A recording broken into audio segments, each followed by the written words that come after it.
Hey friends, welcome back to my channel. I just wanted to say thank you to all of my new subscribers.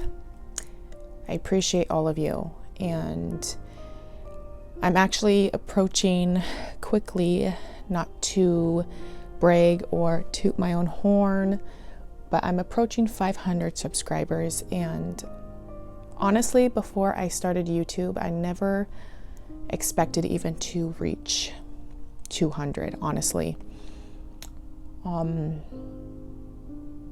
I promised myself that I would be doing a giveaway at 500, and I plan on still doing that next month because I'm pretty sure I'll probably be at 500.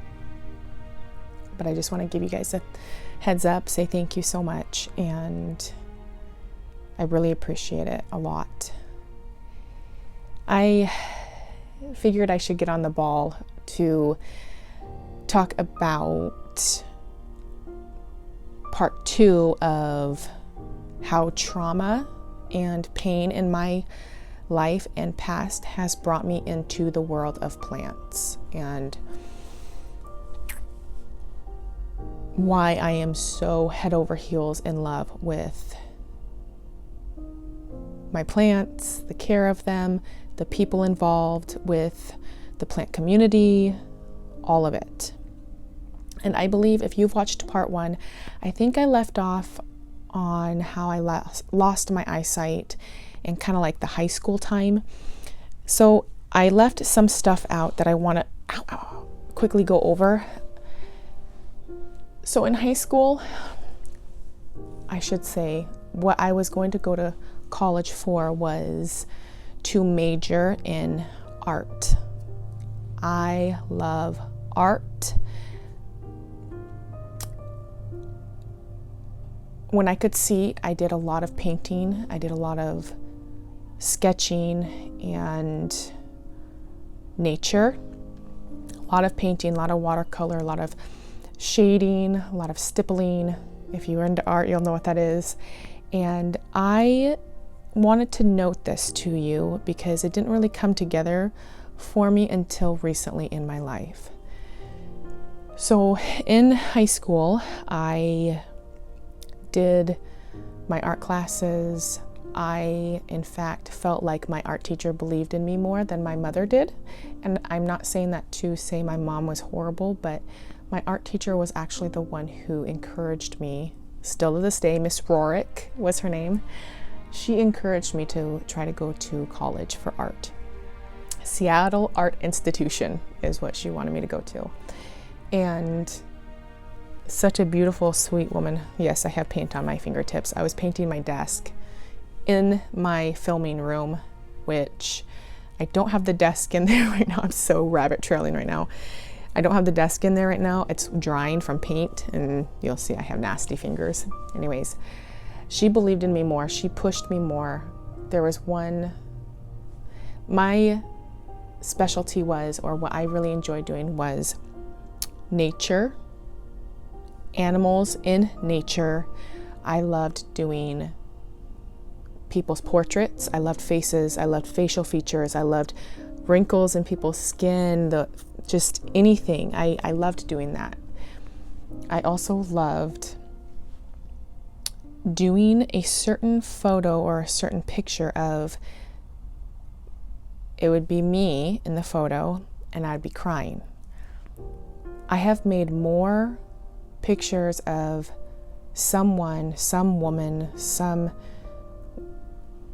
crying, and I didn't know why. I was always drawn to someone who was sad with a tear coming down their eye. And then I would do a lot of, my fingers are so distracting. I would do a lot of makeup with women, and it'd be running down their cheeks, and it would be someone who wasn't sobbing, but just very quietly looking off in the distance crying. And I never got that. I did a huge project in my art school, my class in art, or my art class, and it was a huge project. And so I did a picture of a very, very close up of someone's, like half of their face, which was my face, and then this huge tear rolling down my cheek, but then it was my full face inside of this tear. So I tried to make it like a tear. You know, when you look into those like mirrors and you can see, like, makes your face look really round, and that's how I did my project. And then I did another project that my art teacher really liked, and it was a deer walking through a stream of water, and then there's mountains in the background, and there's a huge birch tree right in the front, like you were standing next to a birch tree, and you're seeing this deer walking through the stream, and this deer is sitting there just watching you. And my art teacher, it's in the meadow. I did a lot of grass, a lot of yellowish grass, and my art teacher set it down, and I remember this to this day because it really touched me. She set it down on this table, and we stood about 10 feet back, and I remember her just looking at me and like smiling. She goes, "Emily, look how good that is." And I kind of just looked at her and I kind of side grinned, because nobody told me things like that. And it wasn't like a woe was me, but I came from a family where, well, Emily's the one who makes the stupid decisions. I'm the youngest. I'm the spoiled. I'm the one who always messes up, or I'm the goof off, or I've had family members call me idiot. And I don't think people really realize how words affect people. You think they don't, but they really do. And so that was me. So when I had someone speak into my life like that, it does something for the soul. So anyways, I was into art a lot. I was also into ceramics, jewelry making. I loved pictures. I loved photos. I loved photography. I excelled at track. I did basketball. And a lot of that ended because of my partying times. Turned 15, 16, and that's when I started partying, as I told you in my last clip, or the part one of this series. And so that was in high school. And I remember I was going to tell you guys something else I remembered, and I can't remember off the top of my head. Oh, and also, that was when I was kind of naive in high school as well. And I was grown up to learn that when you give yourself to someone of the opposite sex, or whoever you're with, or when you give your heart to someone, or if you have relations with that person, I don't know the audience that watches me here on YouTube, and I don't want to be overly descriptive. So moms or dads, if you have children in the room, if you get what I'm saying, relations, you will understand what I'm trying to say. Read between the lines. And so when you do that, like my mom taught me, like when you are doing stuff with someone, like kissing, hugging, holding hands, you're in a relationship with that person. And I didn't know that. So at age 15, 14, I was used for the very first time. Now, it wasn't a sexual relationship, but it was he was prom king, and he had a thing for all of us girls in my family, my sister Sarah, my sister Mary Jane, and then me. So it goes, Sarah's the oldest of that round, and then there's Mary Jane, who's above me, and then there's me. So he had a thing for all of us. He was a senior when I was a freshman. We all know. And so I felt special. I don't know. I felt like, oh, wow, cool. And this gentleman, or now he's a gentleman, but this guy would come over in high school, and I would live to like see his car come around the corner. Yes, I stayed there in a chair waiting to see this dude's car going around the corner to come see me in high school when I was a freshman. We all know that feeling. So he just used me to try to get, at the time, I was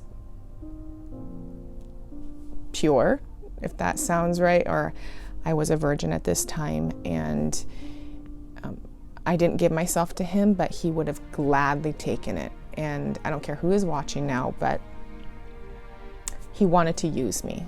And I didn't really realize that I was being used until he had a girlfriend, And then he was doing this with me, and I was like, what is going on here? I thought I was going to be his girlfriend, yada, yada, yada.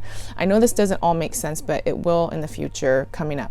So I felt crushed. And when it's called a crush, why people say that is because it literally does something in the brain.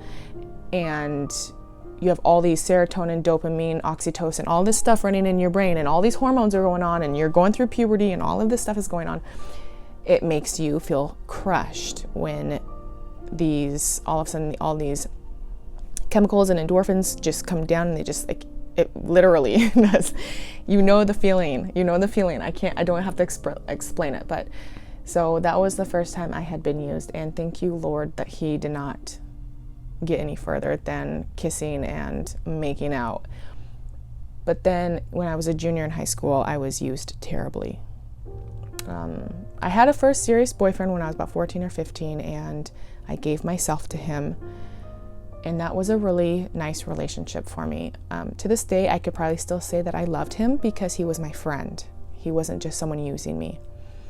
And I broke his heart so much. I broke his heart over and over and over again, and I'm the one who separated from him because I was always called a runner. They always called me runner. They always said that I just felt like wild, out of place, or I feel tired or bored of this relationship, so I'm going to go to the next one and see how it makes me feel, or I just wasn't content. And then after him, I got used horribly, and then it just tumbled down from there. So I'm getting used right and left. I had my first one night stand when I was 19. I had 2 of them. I know it's kind of detailed, but this is who I am, and this is where this all makes sense. I'm just building up to why I'm telling you all of this. And I was used 2 one-night stands. I finally, at age 19, I was like, I can't do this anymore. I mean, my friends were above and beyond, sleeping with the guys and all of this stuff. And I was like, I can't live like this because my soul didn't want it. My spirit didn't want it. And so 19, I started going to church with my friends. I still was not a Christian at this time. And I know all of us have, I'm not going to preach at you. I know all of us have opinions. All of us have our own beliefs. All of us have what we believe in or what we don't believe in. I get it. And I'm not going to shove anything onto anybody. So age 19, I grew up in the church. I grew up in going to church, and I never really claimed Christianity. I thought I was a Christian, but there's no change in me. There was nothing. And moving forward, 19, became really good friends with my friend Elizabeth, hung out with her a lot, and about 20 years old, I met my husband. At 20 years old, I started dating. I met him in August, and then in that next following, I saw him at a soccer field. He had long hair at this time with hooped earrings. He was wearing a track jacket that was green. He had kind of form-fitting, like, boot-cut jeans on. And I just remember him running back and forth. I was playing soccer, and he just was cute to me, I guess. I was like, wow, that's kind of a fun guy. And so we saw each other, didn't see each other for a couple months until I invited him over so that's September. And so in October, that was in August, I invited him over for my friend Elizabeth's birthday. And at this time I had a crush on another guy. His name was Ryan. And then Jeff came over, and I was like, I really like this Jeff guy. And I ended up asking if I could go visit his Messianic Jewish church, which I'm not Messianic Jewish, no offense.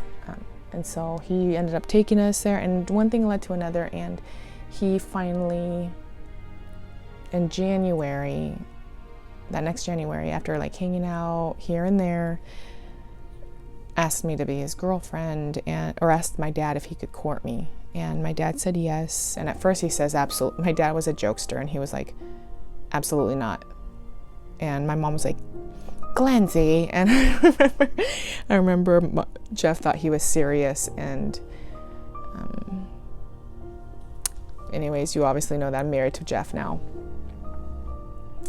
And so we got married in October 2006 on the 29th of October. My wedding was hot pink and black in October. And neither one of us were really taught marriage. We weren't taught that. We weren't really taught about friendship. We weren't taught about the hard times in marriage or what two people bring together in the marriage, two of us with our own baggage and our own hurts and our own struggles, and never was told that. Marriage is hard.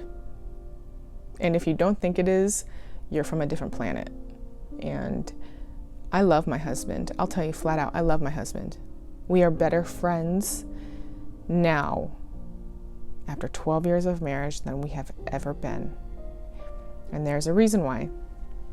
So we got married and lived together. I had a lot of eye problems. This is when my eye problems started, my eye surgeries. I got both cataracts removed by this time. I have had several laser treatments done on my left eye, and I lost my job. I could have sued the guy for, he says, you need to get a job that's better suited for you. And lost that job, and that killed me. And so my husband at this time, we had an apartment together, found another job at a school district being an IT management, and he got this job, and it was able to pay for both of us, for me to stay home for a while. And I know God did that for him and me and us. About a year, almost to the day, the year, I did not know my husband had an addiction at this time. And I'm going to try to keep it real. It's kind of a toss between what I'm going to share and what I'm not going to share, because I want my husband to be okay with it. I told him I wanted to share, and he was still uneasy, so there are things that I may leave out and then tell you later. I don't know. After a year of marriage, my husband had informed me that there was some lying and emotional cheating going on. And I'm trying to remember all of it.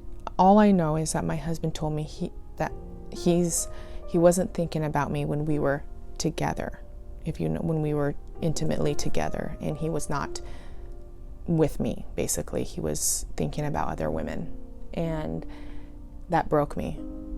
That really, really broke me. And I decided I was not going to be in this marriage anymore.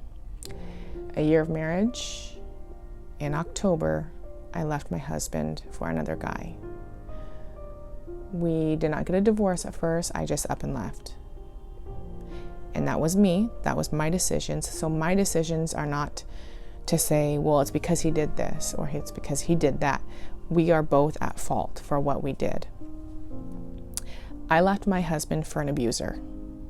He was physically, mentally, verbally, all of it. He was an abuser. I didn't know it and I didn't see it at this time. I was 21, 22. I think I was 22. Yeah, I was 22. And I'm going to say this right now, I may lose subscribers, and I don't, like I've said before, that's okay with me. Any man or woman who is going to cheat on their spouse, or a single person who is going to sleep with you if you are married, is never going to be faithful to you. So this guy who was a homewrecker came, and I was involved with it too. I allowed my heartstrings, is what I call them, to be tugged in this direction. And so I left Jeff for this guy, and not knowing this guy would never be faithful to me. You'll see. And so I was with this guy for 10 months. We fought all the time. We drank all the time. We would go to parties, one after another, after another, after another. I had my husband buy me right before I left him a car. It was a red Mazda 3. And he bought me this, and then I was gone. I could hardly drive because of my eyesight, and I was gone. And in that time that I was gone, for the 10 months that I was together with this other guy in this marriage, or in this relationship, I'm going to keep his name anonymous so that I don't hurt, or I don't know who's watching and who's not. So this guy we lived together in an apartment, nothing but fighting. It was miserable. It was so miserable. And at this time I was thinking, no, he loves me, he loves me, he loves me. And I had an abused mind. I would lie to myself. I had an intuition that he was cheating on me. I don't know. Ladies, men, listen to your intuition, because your intuition does not lie. I'm telling you that right now. With all the things that I'm going to tell you in these stories in my life, my intuition has never been wrong. Listen to it. So I felt like he was cheating. He would go to his friends' houses. By this time, he would push me and he would knock me around. There were times where we were together when he was drunk, and he would shove me off and tell me that just horrible, nasty names. And he, by this time, had slammed me into a hall closet, and he had my face like this. So he was like this, and he was telling me that I was a stupid B, which I hope you understand what I'm saying, and that I was a C. I don't know who's all watching, so I'm trying to keep it very PG-13, I guess. I don't know. And he hadn't punched me or slapped me at this time, but it just kept getting worse and escalating to points that are very scary. There are times when I thought he was going to kill me. We went to a strip club one time, and it really hurt because it triggered me to think about my husband Jeff, because my husband Jeff was watching pornography. And I told this guy this, and it set him off. And we left the strip joint, or whatever you want to call it. I couldn't even look up. At this point, I was looking down. I didn't look up on the stage. I didn't want to. It was like this darkness fell on me. And I'm not trying to be dramatic. I felt heavy, and I did not even want to look around me. I maybe made eye contact with the waitress who came and asked me if I wanted to have something to drink. And I probably looked like a hot mess in there. I was 22 or 23 at this time. And I was like, this is wrong. I felt gross. I felt lost. And a week before that, my boyfriend told me he would have never have gone. He goes, I have no choice. I have no need to go to something like that. I don't want to go to a strip joint. Not even a week before that. And then a week later, we were in a stripping area. Like, how much does someone care about you when they say they're going to do something, or they don't need something, and then they go and do it? And so we left there, and he was very drunk, and he was going probably 100 miles an hour down a highway or a freeway. And all I remember saying is, God, please help me. I'm going to die. I'm going to die. If we get in an accident, we're done. We would be done.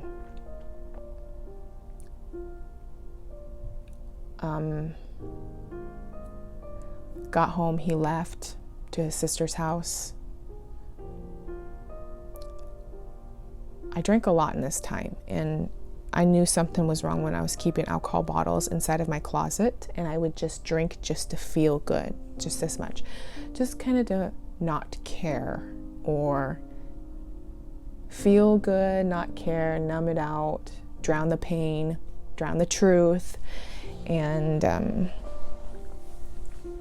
so it was up and down for a long time. At the breaking point, this guy was on steroids, and I'm not saying steroids are bad. I don't care. I mean, whatever you choose, they're not bad with everyone. That's just my opinion. I don't care who uses it. You can use it if you want to. Use it if you, I don't care. So, I know that's kind of besides the point.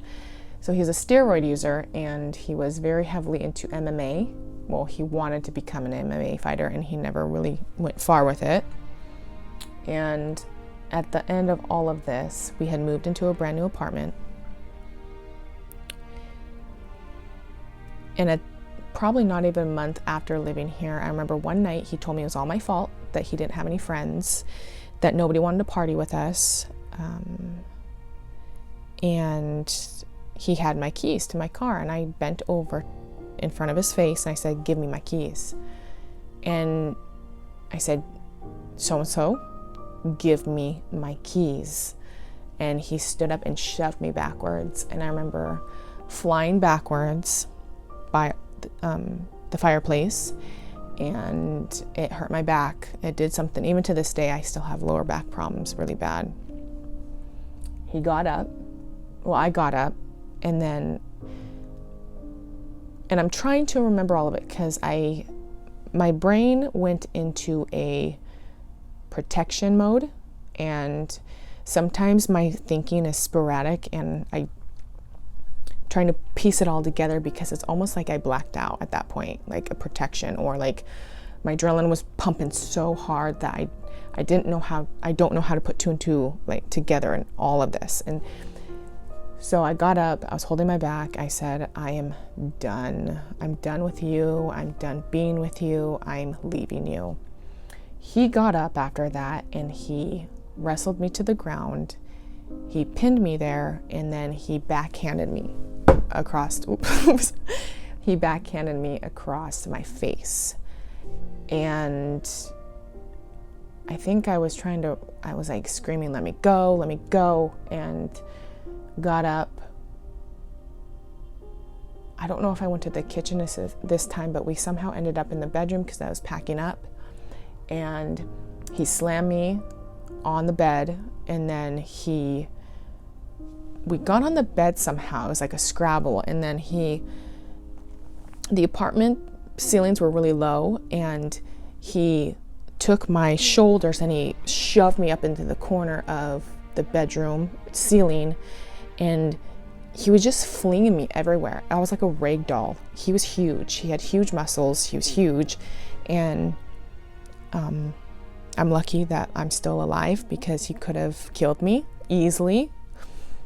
I probably weighed around 120 at this time. I was anorexic because I didn't eat. I couldn't eat. We had no money to buy food, so we drank.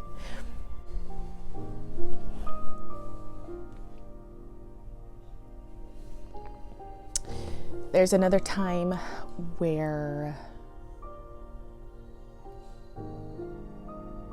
my boyfriend at the time had come home.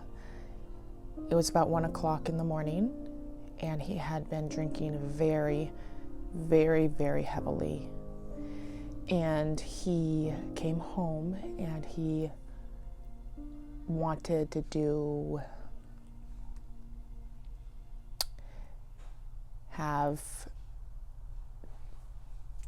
it sounds so cheesy, and I'm not trying to make it that way, but he wanted to be together with me. And I told him no. I didn't want to be because I knew he was drunk, and at this time I suspected him cheating on me. And he proceeded to force himself upon me. At the time, I was thinking, he was my boyfriend. That's not considered rape. It can't be considered rape. I always minimized it or whatever, however you say that. But come to find out, I know people may think, well, duh, Emily. But when you say no to a guy or a girl or whoever, it's rape. And I didn't know it was considered that until actually in the last probably year. when you say no to someone and they still continue forward with it, it is considered rape. And I don't want to give the excuse, well, he was really drunk, he didn't know what he was doing, because I believe that he was so used to getting his way that he didn't care. He didn't care.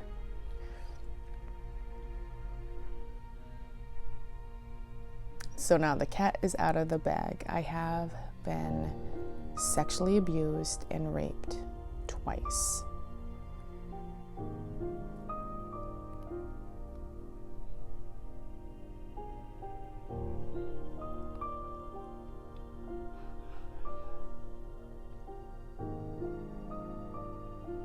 And then I wonder why I act the way I act, or why I respond to certain situations the way I respond to them. It's trauma. It's trauma. I never knew how much trauma in my life I had until about 1.5 years ago. And I'll get to that. But for right now, this is what we're talking about. And I remember he grabbed my face again, like this. And I remember it bruised. I didn't realize it, and my adrenaline was pumping so hard that I had scratch marks around my neck. And I don't know if my sister still has those pictures, but my sister took pictures of all of this. And I don't even know if I want to see them. And then I had his thumbprints from bruises from where he had grabbed me. And he told me, look at me, because I shut my eyes. I couldn't open my eyes. I think it's like because I was in such a trauma or protection. I don't know how to call it that. I don't know what to call it. And he said, look at me, you effing B. And he kept saying that over and over again. And he's like, nobody's ever going to want you. Nobody wants you. Your husband doesn't want you. I don't want you. F your family. F you. He was just saying these nasty things to me. And I remember going to the front door. I left my purse. I was just bawling at this point. I was just looking for a way out. And I went to the front door to get out, and he wasn't going to let me. So I went to the slider, and I remember saying, you're done. I'm done. Go somewhere. Leave me alone. And I am very lucky that he did not grab a knife in the kitchen, because we ended up in the kitchen. He was cut. He slammed pictures everywhere. I got outside. It was 1:00 in the morning. I didn't know what time it was. It was a blur. I went to my neighbor's house. This is in Kent, Washington. One of the worst places you probably could be. And where a lot of gangs are, and a lot of drugs and shootings. And so I was knocking on neighbor's door. Nobody came. And I know, you can't tell me that God sent 2 men walking past my house, or walking past the apartments. They were from New York, looked like some Jersey boys, and they were speaking in some other language. And I just said, can someone please let me make a phone call to my dad? And they saw I was distraught. Called my dad. Well, actually, called the cops first. And I said, Dad, so-and-so beat me up. I'm leaving. I need to get away. And at this time, my parents weren't really having a relationship with me. And so my dad said, okay, Emily, I'm on my way. He called my older sister, Mary Jane, and Mary Jane brought her and her husband. She says, Emily, I'm on my way. She lived in Steilacoom at this time, in Tacoma, and she was on her way to come get me. And so the cops showed up. Well, hold on. So I go inside. I asked one of these men, I said, will you please come with me in the apartment so that I can get my purse and my phone? And so one of them came with me, and so-and-so was pacing in the house, and he said to both of us, to this guy, he was like, get the F out of my house, get the F out of my house. And What do you think you're doing? This isn't your house. And grabbed my phone, and we both left, and the guys were like, whoa. But I know without a shadow of doubt that was sent by God. I'm not going to preach at you, but this is my own experience. And so got my phone and purse, and then my boyfriend, ex-boyfriend at this time, came out and left.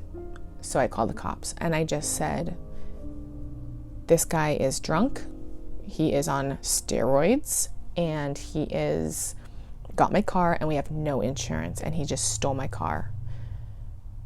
And so some cops pulled up. I gave my testimony on a tape recorder or whatever she had me. It was a female cop. And then another male cop came. He brought me into the apartment where everything, by this time, this boyfriend I had hid everything he had just broken. He picked up everything before the cops came. He like just cleaned up, erased his tracks. He's a scumbag. And by this point, I do want to note that he apologized to me. He asked for forgiveness, and I forgave him. And I don't hold anything against him, but what he did was wrong, and that's where I'm going to leave it. So the male cop came in, he came back out with me, and all of this time while I was in the apartment, I guess my boyfriend had pulled up in my car. They told him to get out. They handcuffed him. And then one of the cops had mentioned, and this is what the cop was telling me. He's like, boy, your boyfriend's fast.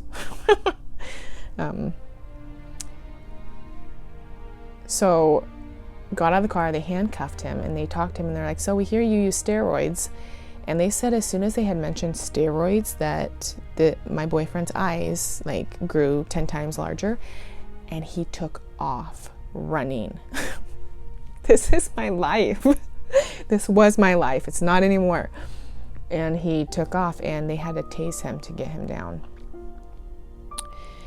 And from that point, I left. Like, I broke up. I packed up the apartments. My sister arrived, and my boyfriend went to jail for a month. I had already left. I didn't live with her anymore, and I left that relationship. And then after that, my husband, I let him know. I was with Jeff at this time, and Jeff had talked to me later and said he actually in all that time was going to get a divorce from me. Twice he filled out divorce papers, and every time that he was going to turn them in, someone told him no. Someone, and I think we all know who that was. At least if you are someone who loves God. I don't know why, because I even tell Jeff to this day, like, I don't know why you didn't leave me. I was horrible to him. I was horrible. I was an ugly, ugly person. Oop, sorry, I just bumped you. I know this video is getting really long. And so we got back together. I went to a counselor named Tom. He was a Christian. Still wasn't a Christian at this time. And Tom had figured out that, he goes, you have another boyfriend, and its name is alcohol. And I don't necessarily, this is just my opinion, I don't believe that I'm an alcoholic. And yes, I know all those alcoholics out there who are recovered, like, oh, she's in denial. I used alcohol to numb me. I used alcohol to drown out pain. But I have used other things. I don't turn to alcohol anymore, and I have tendencies of running to other things to numb my pain, but not drugs or alcohol now. And so I went to a place called Lakeside Milam in Washington. It was actually in Auburn or Kent. And so I attended an intensive outpatient program where I attended for a month straight from 6 o'clock at 4. It was like a 4-hour long session with other addicts to other substances, and did that for a month. And so I got myself clean.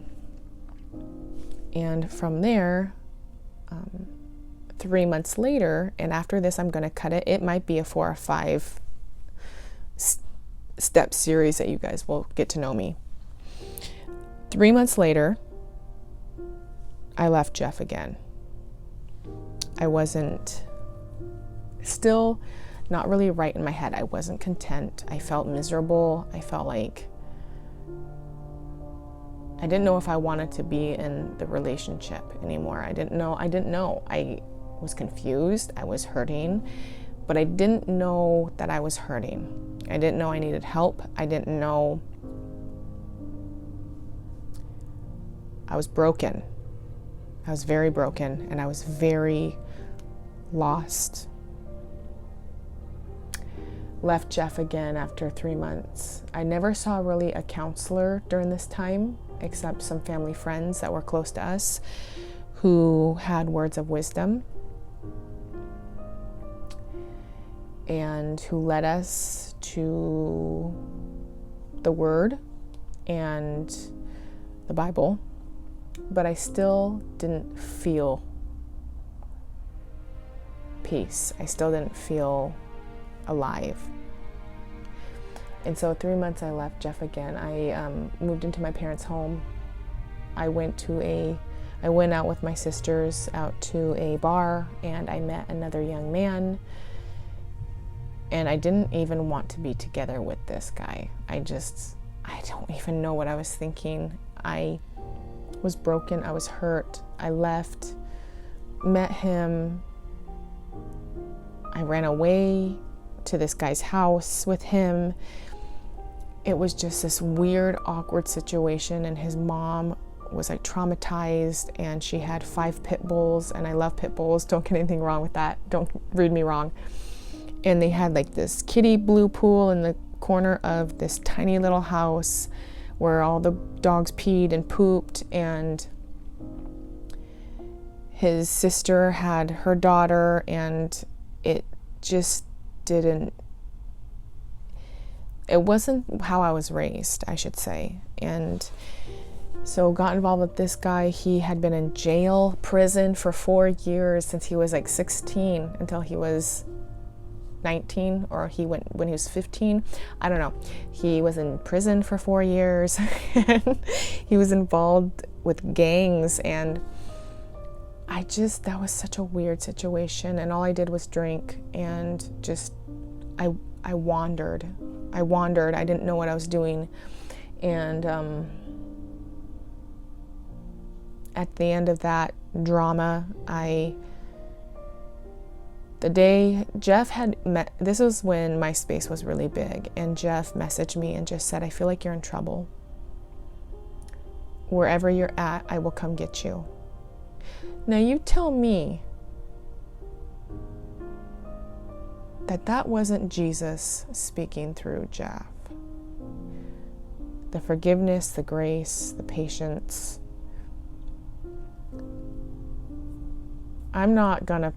Like I said, I'm not preaching at anybody, but he said, "Wherever you're at, I'll come pick you up." I told him to F off. That's so not funny, but this is how crazy I am, you guys. This is how crazy I was. But I'm changed today. And I told him to F off, leave me alone. You and my dad can go and talk behind my back. I was miserable. I was broken. I didn't know who I was. And a week later, it was after Super Bowl Sunday in January. I called Jeff, and I said, "Okay, God, Jeff does not get service where he was working at this time." And I said, no cell phone service at all. I just said, "God, if you want me out of this situation," before all this happened, before all of this had happened, to go leave and live with him for the week that I did,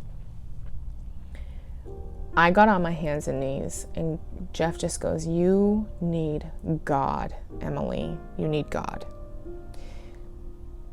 At this time, I was putting in applications to become a stripper because I wanted fast money. I wanted to get money and be able to live, which is nuts now that I think about it. I'm like, oh my gosh, I can't believe I did something like I didn't do that, but at this time I was going to, because I was dirt poor. And I was nuts. I was literally what I would say crazy. And Jeff just goes, you need Emily, God. And I got on my knees and I just said, God, I need help. That's all I said. I need help. I need you to change me. I left for that week. At the end of that week, I felt sick.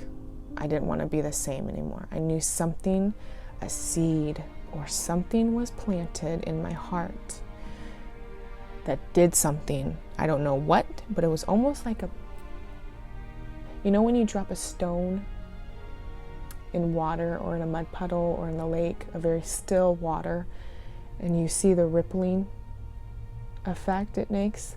That's what happened in my heart. It was starting to feel, it was starting to come alive, it was starting to beat.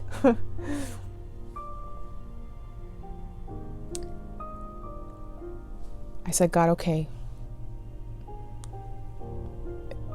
If Jeff answers, I know it's you. I want to change. Even if I lose my marriage, I want to change. I called Jeff and Jeff picked up. He was at work. And I said, Jeff? He goes, is everything okay, Emily? I said, can you come get me? He says, yeah, I'll be right there. He went and grabbed his buddy, Aaron. Aaron has a concealed weapons permit. He brought his gun. We were in the ghetto of Tacoma, Washington, like the ghetto. And I told this guy's mom I was going to go do laundry because I had to do it at a laundry facility, what do you call them?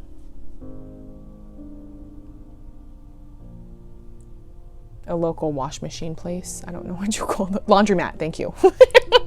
And so I said I was going to go do my laundry. I packed up everything that I had, everything I owned, and got into the car and I left. And that was the beginning of how I changed, how God put his mark on me. And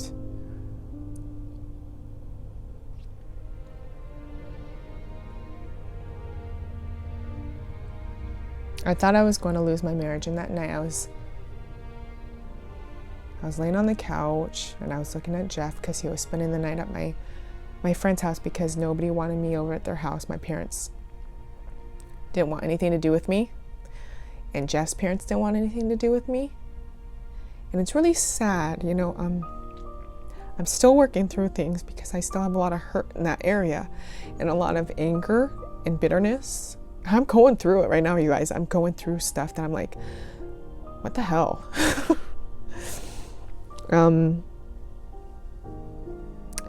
These people are supposed to be Christians. These people who told me, you're not allowed over here.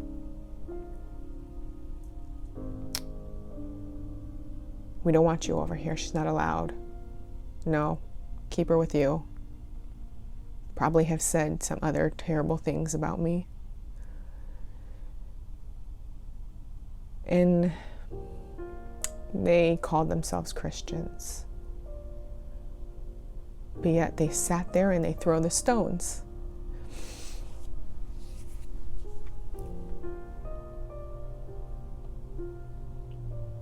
And I looked at Jeff. I'm going to end it with this. I looked at Jeff and I just said, I need help.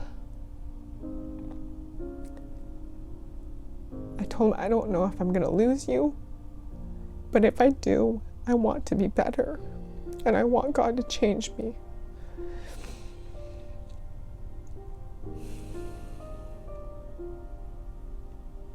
And what I didn't know was that God was right there with me.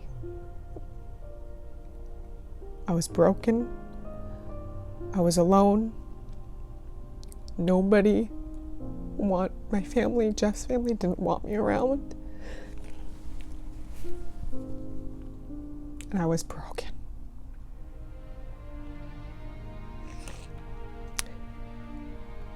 I don't know if any of you are familiar with the Bible, but there's a story in there about this girl who gets caught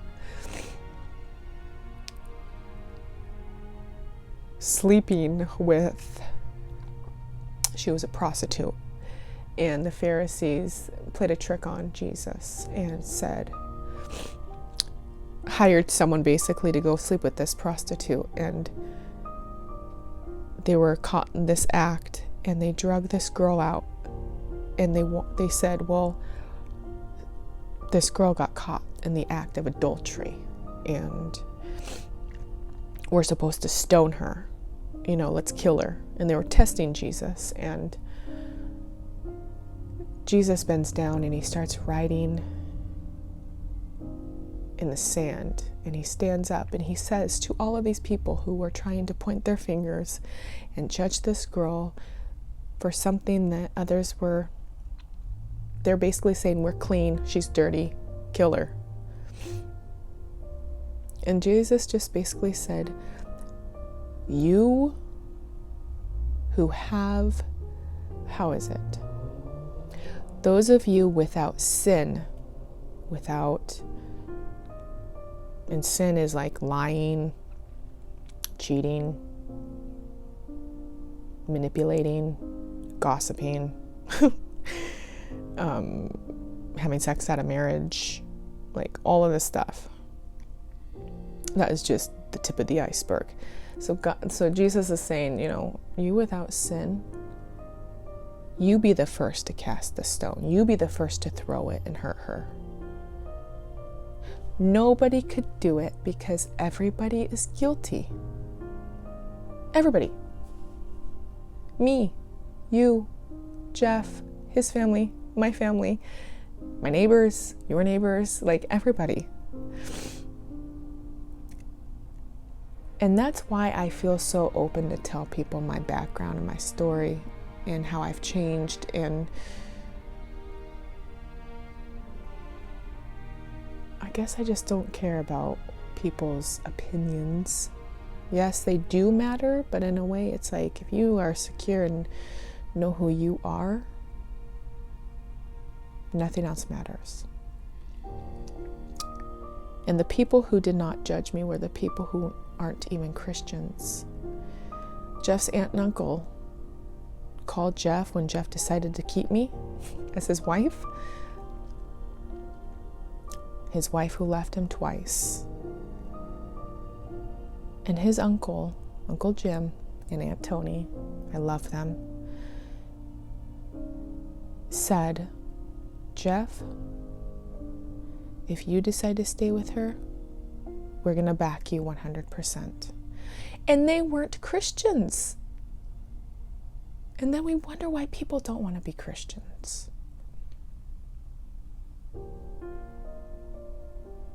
They never judged me. Even though I did wrong, they still were like, we're still going to accept you for you. So I'm going to leave the story off right there because I probably have talked about 45 minutes to an hour. I love you all. And I hope this reaches somebody, touches somebody. I need to just write a book. I need to just write a book because I have a lot more to tell you. But I like to take breaks here and there because I still love my plants. I still love my essential oils and health and skincare and makeup and all of that stuff. But, so God bless. I'll continue on in a few more weeks. Love you all.